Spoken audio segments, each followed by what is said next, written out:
Bonjour et bienvenue à une autre prédication de l'Église chrétienne évangélique En Chemin.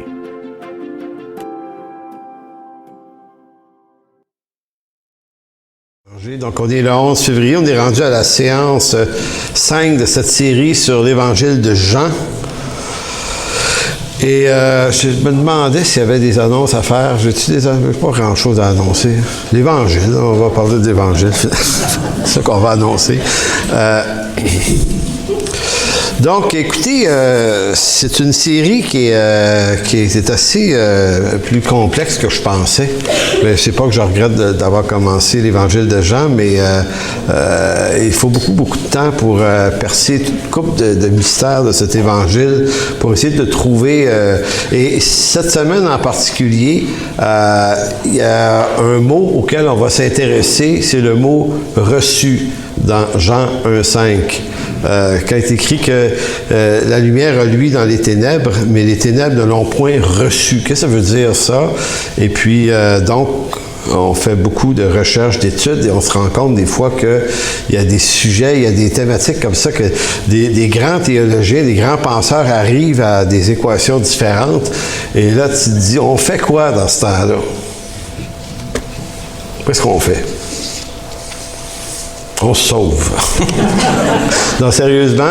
Non, ce que je vais faire, je vais vous présenter de quelle façon, puis c'est intéressant de voir là, l'enrichissement qu'il y a à regarder des angles différents, comment on peut comprendre un texte et comment tout ça peut se compléter. Donc, si on a vu dans les 5 premières séances de cette série, les 4 premières, aujourd'hui on est la 5e, on a d'abord vu que la façon dont Jean présente le Messie, le Logos, il le présente comme étant Dieu. Donc, Jésus est Dieu. Ensuite, Jésus est le Créateur. Ensuite, Jésus est la vie. Et la semaine passée, on a vu Jésus est la lumière du monde. Donc, au verset 5, c'est à partir du verset 5 où Jean met tout ça en contexte avec notre humanité. Comme si les versets 1 à 4 le présentent lui. Et le verset 5 disait, « Voici ce qui arrive quand on présente ça à l'homme. » Donc, lisons le texte. Jean 1 à 5. « Au commencement était la parole, et la parole était Dieu. Et la parole était Dieu. Et la parole était, avec Dieu, et la parole était Dieu. Elle était au commencement avec Dieu. Toutes choses ont été faites par elle, et rien de ce qui a été fait n'a été fait sans elle. Elle était la vie, et la vie était la lumière des hommes. La lumière, lui, dans les ténèbres, et les ténèbres ne l'ont point reçu. Donc, c'est notre texte aujourd'hui. La lumière, lui, dans les ténèbres, et les ténèbres ne l'ont point reçu. Donc, vous voyez ici là, le virage. Finalement, là, c'est toute la présentation du Logos. Il est Dieu, il est le Créateur, il est la lumière, il est la vie. Et qu'est-ce qui se passe quand tu présentes ça à cette humanité ténébreuse? Il est écrit « Et les ténèbres ne l'ont point reçu ». Donc, qu'est-ce que ça veut dire? Ça veut dire qu'ils l'ont refusé?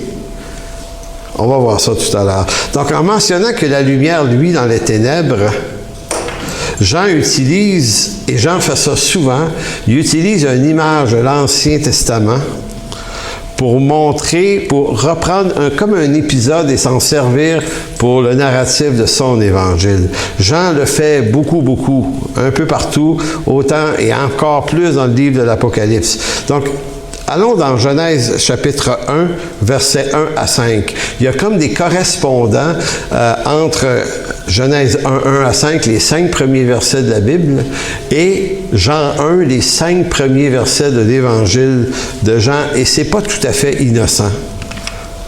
Souvenez-vous, l'Évangile de Jean commence par l'expression « au commencement ». Et par quoi commence Genèse 1.1? Au commencement. Donc, faut pas penser que de la façon dont l'inspiration pleine et entière de l'Écriture, c'est des gars qui tombent un peu dans une transe bizarre. Non, c'est très, très réfléchi, la rédaction. Il y a énormément d'intelligence dans les structures et dans le pourquoi des mots et des phrases et des images sont placées à ces endroits-là, parce que, on va le voir un peu plus loin, dans l'histoire de la Bible, il y a 2 créations. Il y a la première création qui vient avec Adam, l'homme, le premier homme, et il y a une deuxième création en Jésus-Christ que l'apôtre Paul va appeler l'homme nouveau, créé en Jésus-Christ.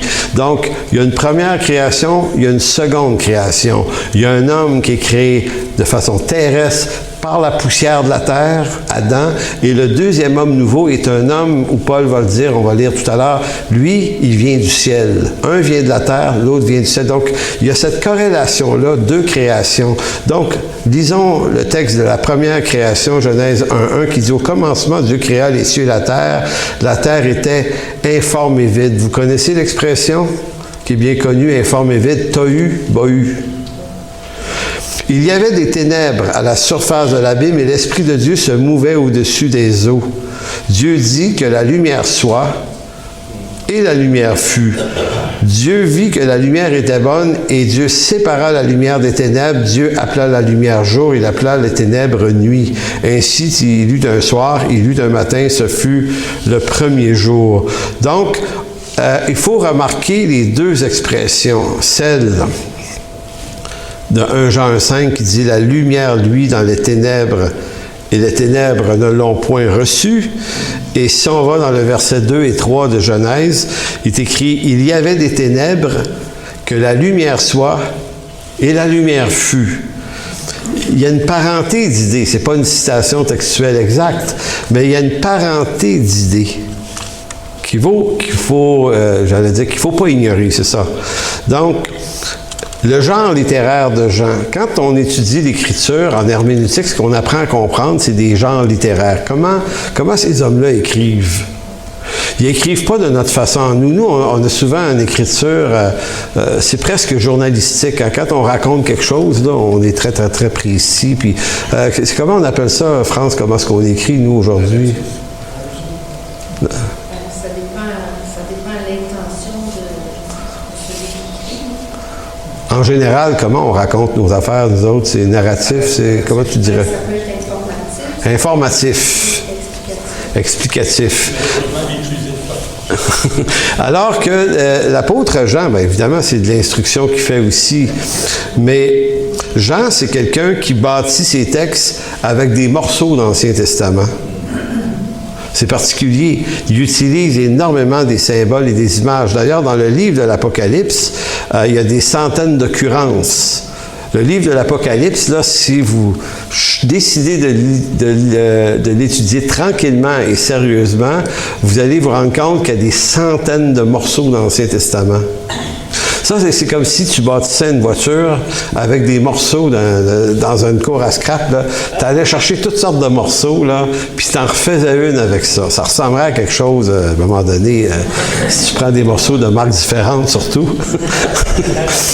L'image est très, très... En passant, l'image est très mauvaise, ce que je viens de vous donner là, mais c'est ça l'image quand même. C'est-à-dire que Jean, il va chercher des morceaux partout dans l'Ancien Testament. C'est pour ça que si on veut trop interpréter l'Apocalypse de façon littérale, on passe à côté de la richesse.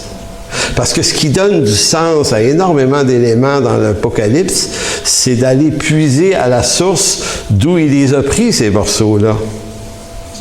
Je vous donne un exemple. Quand tu regardes l'Apocalypse, il parle de l'endroit où on s'en va vivre pour l'éternité, Jean, il présente ça comme un cube. Tu sais, c'est du 12 par 12, 12, 12, 12 partout. Puis là, tu te dis, bien, ma foi... Fait que ça a fait que certaines personnes, j'ai déjà vu des dessins, des toiles, certains artistes redessinent la Nouvelle Jérusalem ou la Nouvelle Terre et les Nouveaux Cieux ou le ciel, tu peux donner beaucoup de noms à ça, le royaume de Dieu, c'est un cube flottant.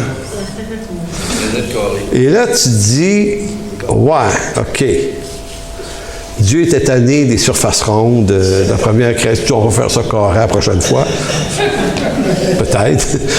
Mais en réalité, si on ne saisit pas la richesse de l'image du cube, ben, on ne comprend pas ce que Jean est en train de dire. Pourquoi un cube? Parce que dans l'Ancien Testament, la présence de Dieu dans le lieu très saint, cet endroit-là qui était réservé là, pour un prêtre une fois par année, c'était cubique. C'était parfaitement carré. Donc, ce que Jean est en train d'exprimer à travers ce cube, il est en train de parler de, on s'en va vivre dans la présence de Dieu qui en d'autres mots, tous on a accès. Le voile est déchiré, maintenant on peut tous entrer là et pour l'éternité, on s'en va vivre dans cette présence de Dieu-là. Donc, ça ne sera pas en forme de cube, mais l'image est très intéressante, puis elle est très riche si on comprend où il l'a pris. Mais si on décide que c'est pas ça qu'on veut comprendre, on ne va pas fouiller puis étudier les images, ben, on reste près qu'un cube. On se dit, bon, c'est un cube. 12 par 12, puis tu dis, veux-tu avoir des étages là-dedans? Tu sais, mettons qu'on ait 1 milliard d'un cube, là, tu dis, OK, attends une minute, comment est-ce qu'on fait? Là, si quelqu'un vit au 200 millième étage en haut, là, tu dis, bref. Vous comprenez la difficulté, parce qu'on ne s'en va pas flotter, on est des êtres humains. Dieu a sauvé des humains et on va continuer à être des humains pour l'éternité. Nous ne serons pas des anges, ni des dieux. On va être des humains dans un corps glorifié, un corps flambant neuf, mais on va être encore nous. On ne sera pas dépersonnalisé, on ne sera pas déstructuré. Je ne sais pas exactement à quoi on va ressembler, mais ça va ressembler à Jésus après sa résurrection. C'est-à-dire qu'ils ne l'ont pas reconnu, mais ils l'ont reconnu. Mais ce qu'ils ont vu, ça ne faisait pas peur. Parce que ceux qui ont marché avec lui sur la route d'Emmaüs, là, tu sais, si Jésus était un être semi-transparent, mettons, là, tu fais quoi, toi, s'il apparaît, tu marches dans la forêt derrière chez vous, puis il y a un être semi-transparent qui veut faire un bout avec toi dans le chemin. Tu fais quoi? Tu pars à courir. C'est sûr. Donc, c'est particulier, ce corps-là. Donc, c'est pour ça qu'il y a 2 créations. Le premier homme, puis le deuxième homme, mais ça reste des hommes. Donc, Jésus s'est fait homme pour sauver des hommes. Donc, c'est pour ça que je veux terminer là-dessus. On appelle ça des occurrences. Quand on prend une image, un symbole, un bout de texte de l'Ancien Testament, puis on le ramène dans le Nouveau Testament pour donner un sens. Mais le sens, ce qui nous aide à comprendre le sens, c'est ce qu'il voulait aussi dire dans l'Ancien Testament, mais il peut prendre un nouveau sens dans le Nouveau Testament. Mais c'est différent d'une citation. Une citation, il y en a dans le Nouveau Testament. Matthieu, Luc en font beaucoup. Là, ils prennent un texte de l'Ancien Testament dans sa totalité. Ils vont citer, par exemple, la naissance de Jésus, des textes de Ésaïe, chapitre 7, 8, 9, dans ce coin-là, là, où Ésaïe 53 va revenir assez textuellement dans le Nouveau Testament. Ça, c'est des citations. Mais des occurrences, c'est un morceau de quelque chose. Donc, tout comme la lumière, et là, on peut aller chercher cette image-là, tout comme la lumière, dans Genèse 1, s'impose dans les ténèbres. Vous vous souvenez, il y avait des ténèbres, que la lumière soit et la lumière fut. Donc, dans Genèse 1, la lumière est venue s'imposer dans le tohu-bohu. Elle est venue comme mettre de l'ordre. Là, certains vont dire, c'est-tu la chute de Satan qui est arrivée dans ce bout-là? On n'en sait pas, c'est pas écrit. On peut supposer plein de choses, mais nos suppositions, ça reste juste des hypothèses. Peu importe ce que c'était, l'idée, c'est que la lumière est venue s'imposer aux ténèbres. Et quand vous relisez Genèse, vous dites maintenant, verset 5, Dieu appela la lumière le jour. Donc, la lumière s'installe, la lumière s'impose. Et quand vous lisez Jean chapitre 1, 5, la lumière, lui, dans les ténèbres, et les ténèbres ne l'ont point reçu. Donc, vous avez encore cette image de la lumière qui vient s'imposer aux ténèbres. Donc, il y a 2 créations. C'est fascinant de voir dans l'Écriture ces 2 créations, ça peut nous échapper. Par exemple, en Genèse chapitre 1, dans la première création, on voit Dieu qui souffle dans les narines d'Adam et celui-ci devient une âme vivante. Dans l'Évangile de Jean, mais pas au chapitre 1, vous avez un autre texte qui dit, on va lire les deux textes un après l'autre. D'abord, dans Genèse 2, 7, Dieu forma l'homme de la poussière de la terre, et il souffla dans ses narines un souffle de vie, et l'homme devint un être vivant. Un être vivant. En Jean chapitre 20, verset 22, vous avez Jean qui reprend cette image-là. Il dit, après ces paroles, en parlant de Jésus, il souffla sur eux et leur dit, recevez le Saint-Esprit. Le Saint-Esprit, dans le Nouveau Testament, est la figure de celui qui nous donne cette nouvelle vie. Christ est le sacrifice, et l'Esprit Saint est le paraclet, et le consolateur qui vient installer en nous cette nouvelle vie. Donc, je ne sais pas si vous voyez encore la corrélation. Si la première vie en Adam a commencé par un souffle de Dieu, eh bien la deuxième, elle commence également par un souffle de Dieu. Donc c'est comme si Jésus refait la scène de Genèse 2. Donc il y a beaucoup de corrélations entre ce que Jean dit dans son évangile et des choses qui se sont passées dans l'Ancien Testament. Les deux créations vont utiliser un même langage, des mêmes images. Lumière, souffle, là on vient de voir ça, mais elles sont différentes quant à leur destinée.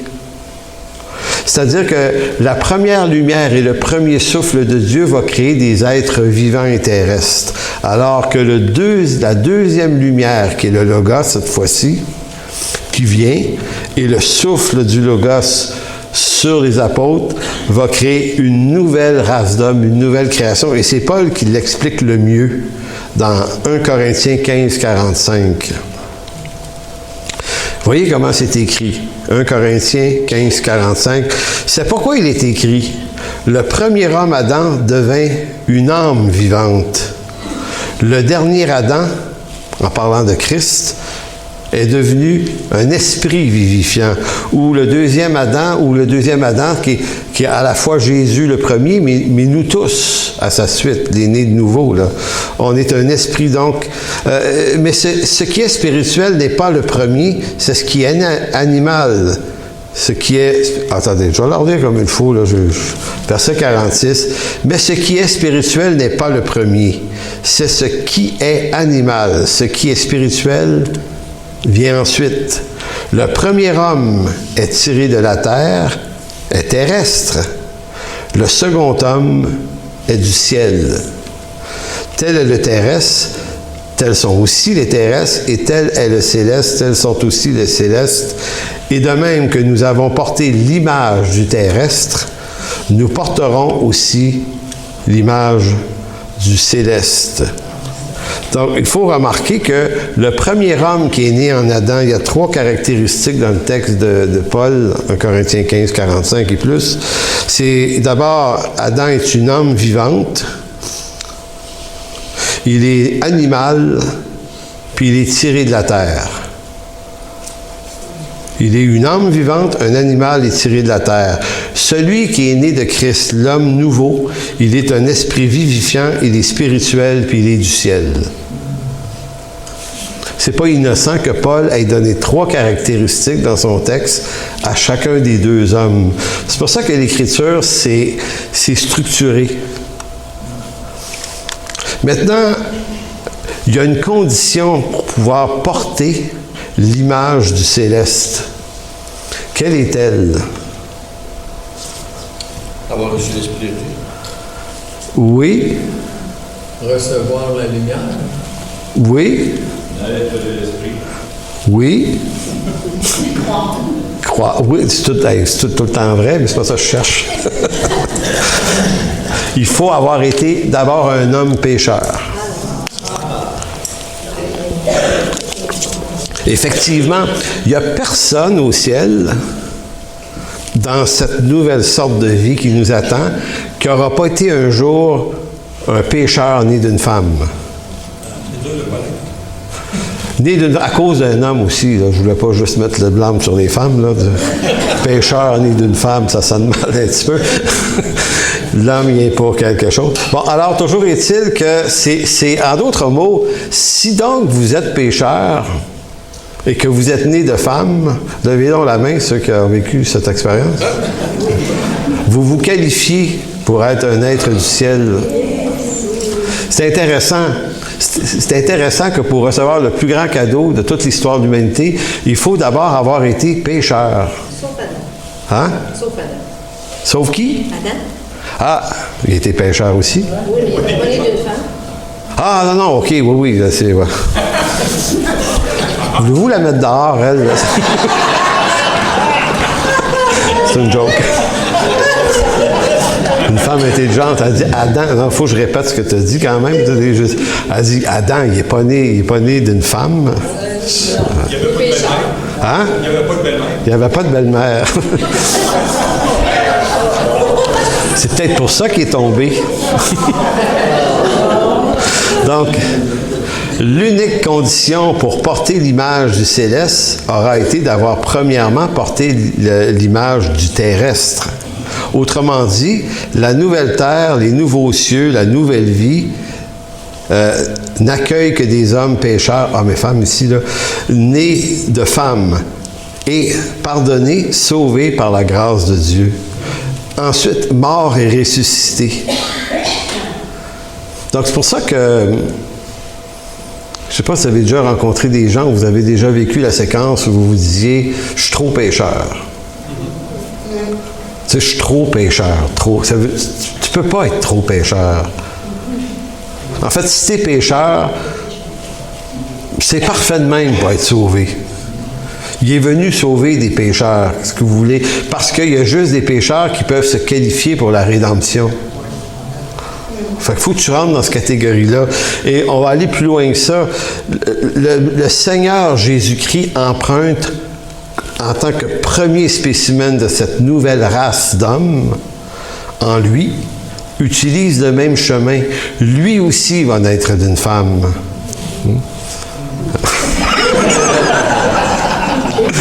On va rigoler avec ça. Alors, il est né d'une femme et il a porté nos péchés à la croix.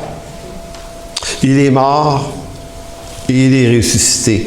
La seule chose qui le différencie de nous, c'est qu'il n'était pas lui-même pécheur, mais il a porté nos péchés.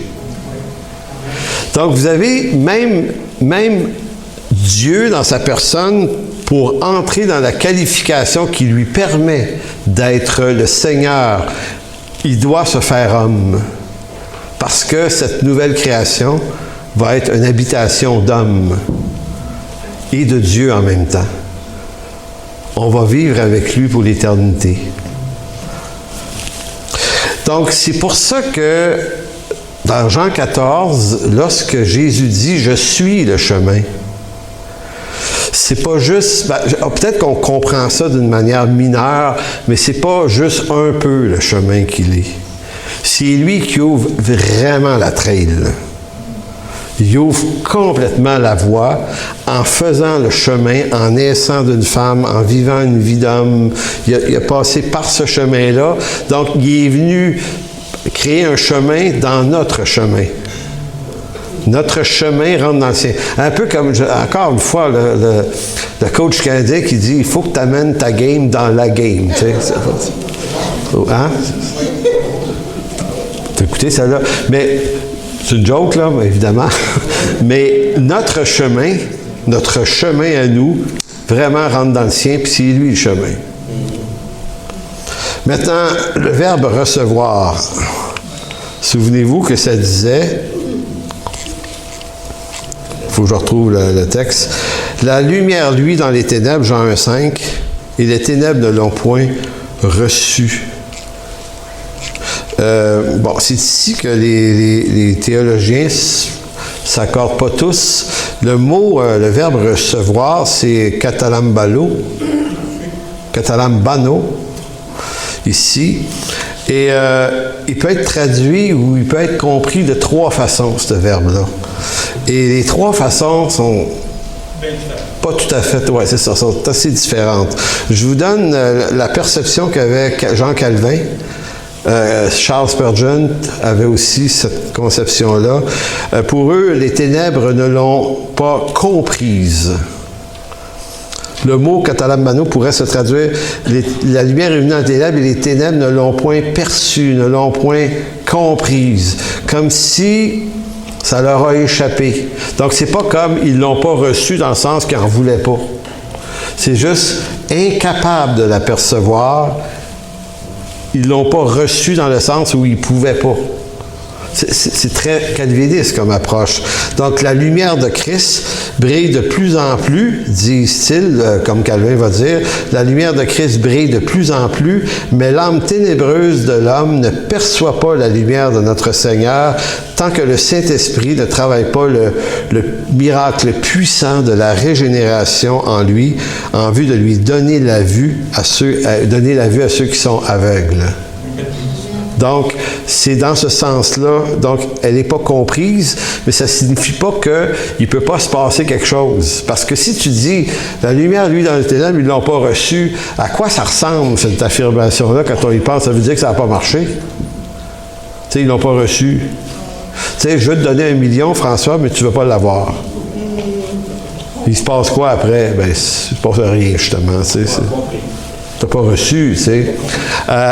Alors que, oui, Calvin, d'autres vont dire, c'est pas exactement ce que ça veut dire. C'est pas de pas reçu dans ce sens-là. C'est de pas avoir été capable de percevoir ce que ça voulait être. Donc, ça devient, la nouvelle naissance, vraiment un miracle, la souveraineté de Dieu. Et dans l'Évangile de Jean, vous avez le miracle de l'aveugle-né dans Jean 9. Vous vous souvenez de cette histoire-là?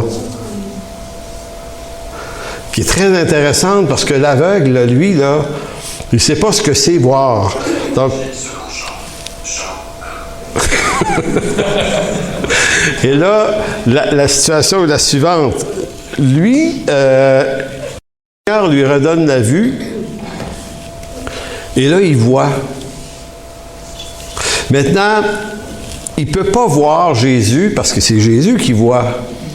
Il ne peut pas voir Jésus à moins que Jésus pose l'acte premier de lui redonner la vue. Et comme disait un auteur dont j'ai oublié le nom, il disait, un coup que tu l'as vu, Jésus, tu ne peux pas ne plus le voir. Il est trop tard. Fait que c'est l'histoire de Jean 9. Fait que ça rend... ça éclaire un peu peut-être ce texte-là. L'autre version de ne l'ont pas reçu, la deuxième, c'est celle qu'on pense familièrement, mais je pense que c'est la moins bonne des trois. Ils ne l'ont pas reçu dans le sens où ils l'ont entendu, ils l'ont compris, mais ils l'ont refusé. Donc, c'est comme si l'homme a toute l'intelligence pour capter l'information. Il n'en voulait juste pas de cette lumière-là dans sa vie. C'est pas complètement faux. C'est-à-dire qu'exposé à la lumière de l'Évangile, la lumière éclaire nos ténèbres. Ça fait peur aussi. Donc, c'est pour ça que dire « ne l'ont pas reçu », c'est pas une mauvaise traduction. La troisième, qui est peut-être celle qui m'a préférée. Oui, mais en même temps, je ne suis pas en train de dire c'est celle-là qui est la bonne.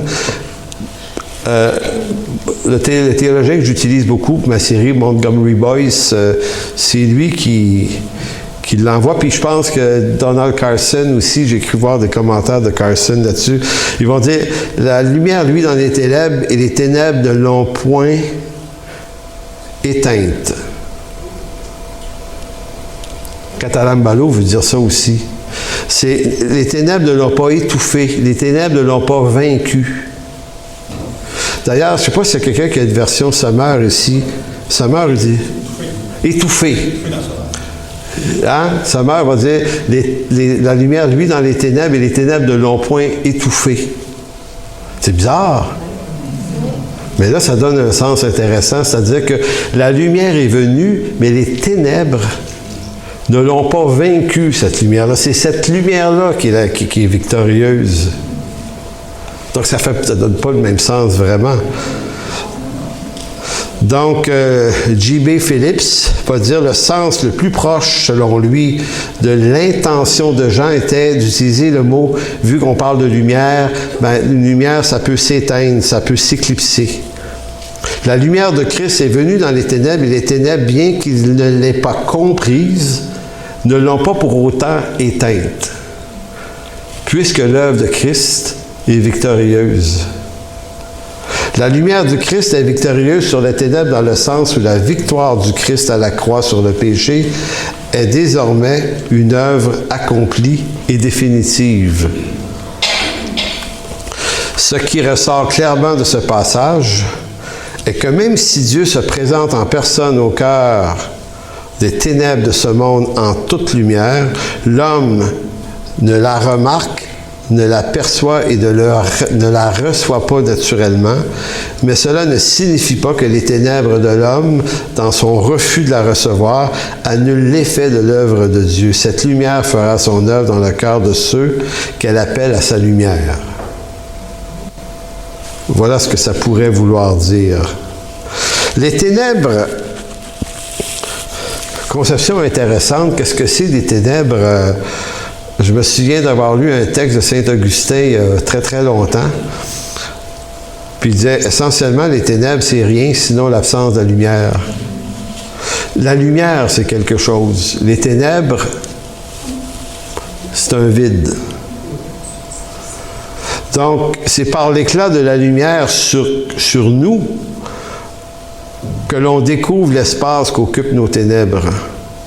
En d'autres mots, on ne reconnaît ou on ne connaît les ténèbres qui nous habitent qu'à partir du moment où nos ténèbres sont exposées à la lumière.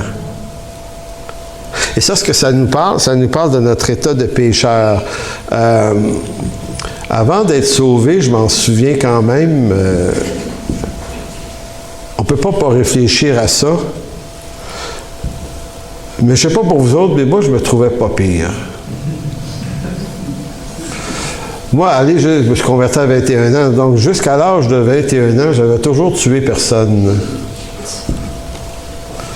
Peut-être en vie, des fois, mais je ne l'avais pas fait. Chez nous, regarde, mon frère et l'autre avaient des bons parents qui étaient des gens honnêtes, puis, tu sais, voler, ça se pouvait pas, là, tu sais. Puis, tu sais, on a eu une éducation morale qui était quand même assez claire, assez juste. Fait qu'on n'était pas des voleurs, on n'était pas des... Fait que c'est une bonne éducation, ce que ça fait, bien, ça fait que tu as une bonne vie, mais on dirait que ça fait aussi que tu te trouves pas pire. Puis quand tu te trouves pas pire, bien, le pas pire que tu es, si tu ajoutes quelques bonnes œuvres à ça, bien, tu te trouves pas mal correct. Tu as besoin vraiment d'être sauvé, tu as besoin du salut. Et puis, tout le problème des gens qui ne connaissent pas Jésus-Christ, qui n'ont pas reçu cette lumière-là, c'est qu'ils ne connaissent pas quel est l'espace qu'occupent leurs ténèbres, ou l'espace qu'occupent les ténèbres en eux. Tu ne le sais pas, parce que tu es capable de mentionner un certain nombre de bonnes choses que tu fais. Tu es généreux, tu es bon, tu es gentil, tu as des amis, on peut être plein de bonnes choses, là. Puis tant mieux, là, tu ne peux pas dire que c'est pas bon, tu sais. C'est bon être bon. Parlez-en aux gens autour de vous. C'est bien plus fun que vous soyez bon que mauvais avec eux autres. Mais cette justice, on appelle ça de la justice propre, ça devient ma bonté. Mes œuvres deviennent une tour de raisonnement qui me fait dire... tu sais, je me souviens, j'entends plus ça aujourd'hui, mais tu sais, il y en a qui vont dire « Ouais, mais je suis pas comme Adolf Hitler, tu sais. » Tu sais, en d'autres mots, quand tu te compares à ce qu'il y a eu de pire dans l'histoire, je veux dire, c'est pas fort, là. C'est sûr que s'ils étaient sauvés, tous ceux qui ne sont pas comme Hitler, ce serait simple. Mais tout le problème, c'est qu'on est capable, à travers les ténèbres qui nous habitent, de se percevoir comme une très, très bonne personne, parce qu'on est capable de revêtir les traits véridiques et authentiques d'une bonne personne. Sauf que quand la lumière du Christ apparaît, cette lumière-là, ce qu'elle fait, elle fait un ravage cruel dans notre âme. C'est-à-dire qu'elle éclaire autrement Ce qu'on croit être lumière en nous devient ténèbres. On réalise que même toute la bonté qu'on a eue, qui est réelle, qui est concrète, toutes les motivations cachées en dessous de ça, c'est étonnant comment, quand le Christ rentre dans nos vies, tout à coup, c'est pour ça que je dis, il faut de la lumière pour apercevoir l'espace qu'occupaient nos ténèbres. Sans cette lumière-là, c'est nos ténèbres qui nous font croire qu'on a de la lumière en dedans. L'apôtre Paul, c'est curieux, Michel, tu citais le texte de Paul tout à l'heure, Acte 9, versets 3 à 6. Vous savez que Paul, l'apôtre, avant d'être croyant, il se trouvait bon. Il se trouvait juste, puis il se trouvait fort, puis il se trouvait éclairé. Il était tellement convaincu de l'éclairage théologique qu'il possédait qu'il s'est levé contre les chrétiens. Les premiers chrétiens, il a été un des plus méchants persécuteurs de la première génération, et il les poursuivait partout.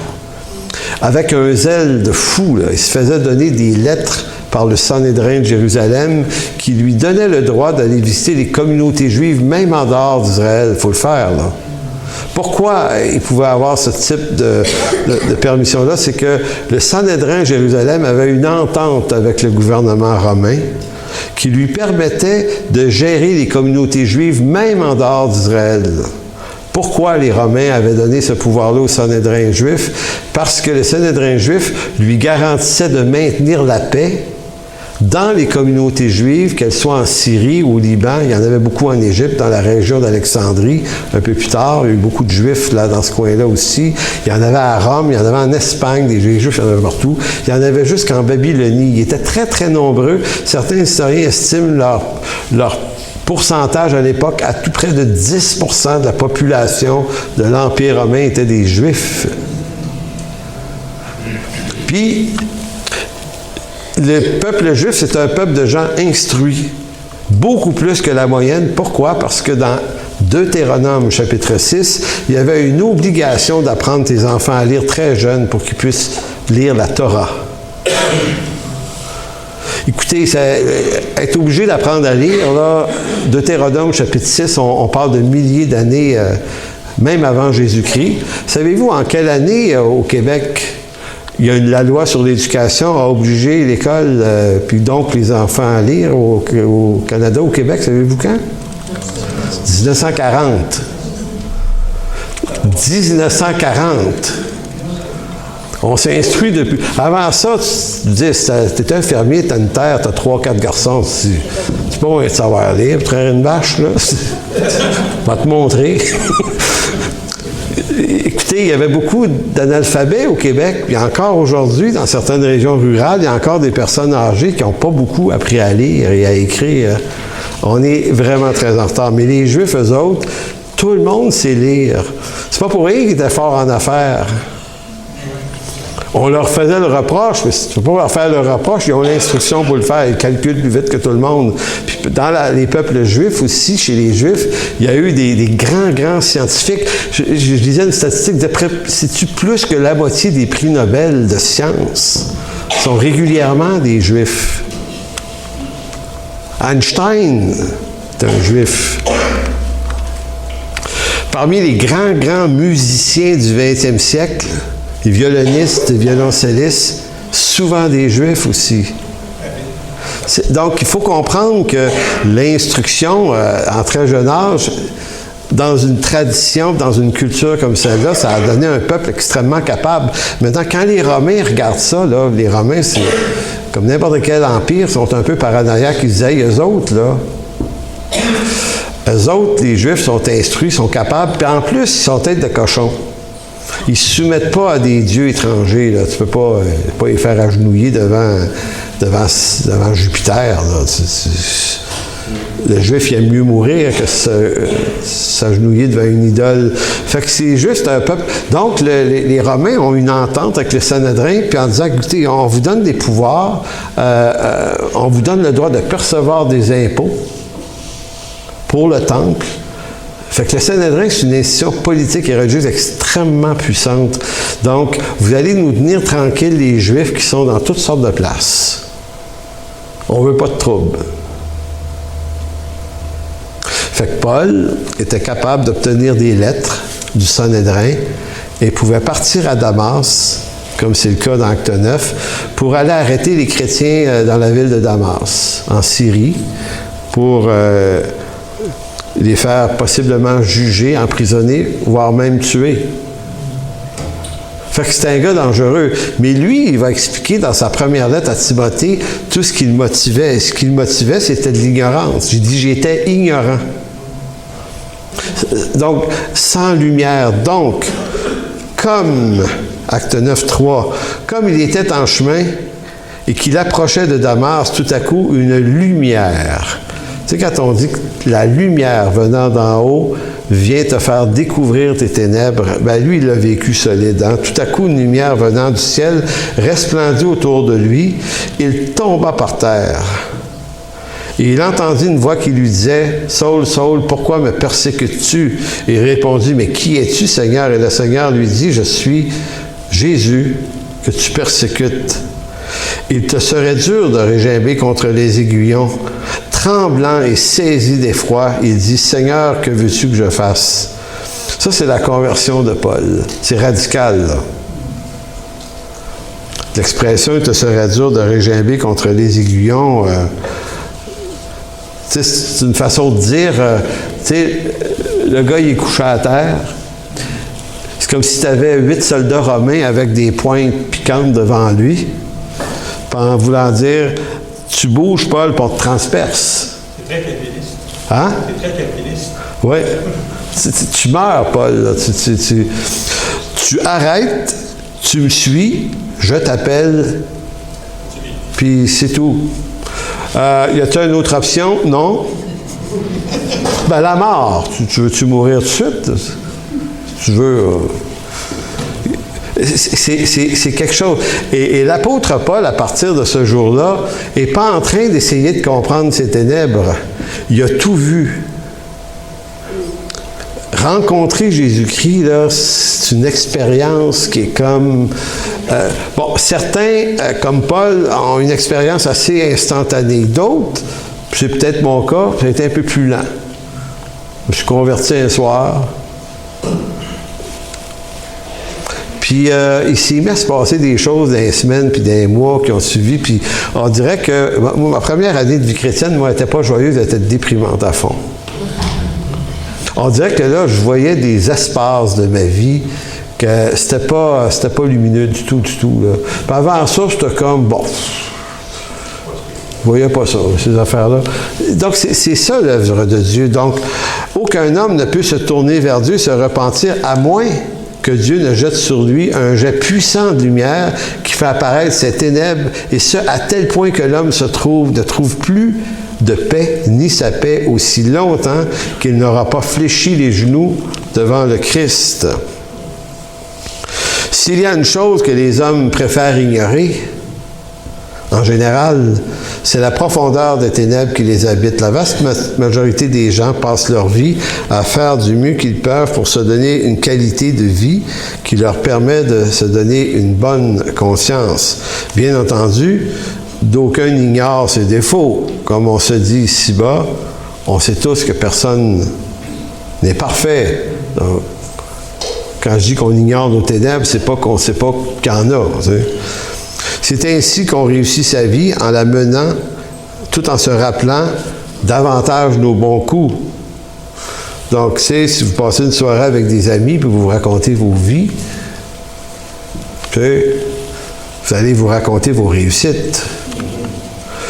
Vous allez peut-être parler à certaines personnes de vos échecs, mais ça, pas à n'importe qui. Puis pas à haut cri. Donc, puis, le Christ s'amène dans notre vie, telle une lumière au reflet pénétrant qui bouscule la quiétude d'une conscience qui n'est plus maintenant capable d'enfreiner les élans. Tout à coup, cette bonne conscience qui a pris toute une vie à construire s'écroule par les rayons de cette cruelle lumière. Je dis cruelle lumière parce que elle fait mal. Elle révèle ce qui se passe en dedans de nos cœurs. Donc, elle est cruelle. Donc, je dis cruelle, certes cruelle, mais une lumière qui amène le pardon et qui délivre le pécheur de ces ténèbres et surtout des conséquences éternelles de ces ténèbres. Donc la lumière de Dieu, la lumière que Dieu fait sur nos vies, que ce soit au moment de la conversion, que ce soit plus tard dans nos vies, la lumière, cette lumière-là que Dieu fait dans nos vies continuellement est à la fois difficile et à la fois rayonnante. D'un côté, elle éclaire nos ténèbres, mais Dieu le fait en vue de nous affranchir. Donc, je termine en vous lisant Hébreux 4.12 qui dit « Car la parole de Dieu est vivante et efficace, plus tranchante qu'une épée, quelconque à deux tranchants, pénétrant jusqu'à partager âme et esprit, jointure et moelle. » Cette parole vivante, c'est la lumière, là. Elle juge les sentiments et les pensées du cœur. Nulle créature n'est cachée devant lui, mais tout est mis à nu et à découvert aux yeux de celui à qui nous devons rendre compte. Donc, l'application, si on peut se donner une application de ce texte-là, c'est bien que ça fait très mal d'être mis en lumière par le Seigneur quelquefois dans nos vies. Il faut toujours se rappeler que cette lumière est une œuvre de grâce par laquelle Dieu vise notre délivrance. Donc, si Dieu nous met en lumière, c'est en vue de continuellement continuer son œuvre de rédemption. Cruelle lumière, mais lumière qui délivre aussi. Amen.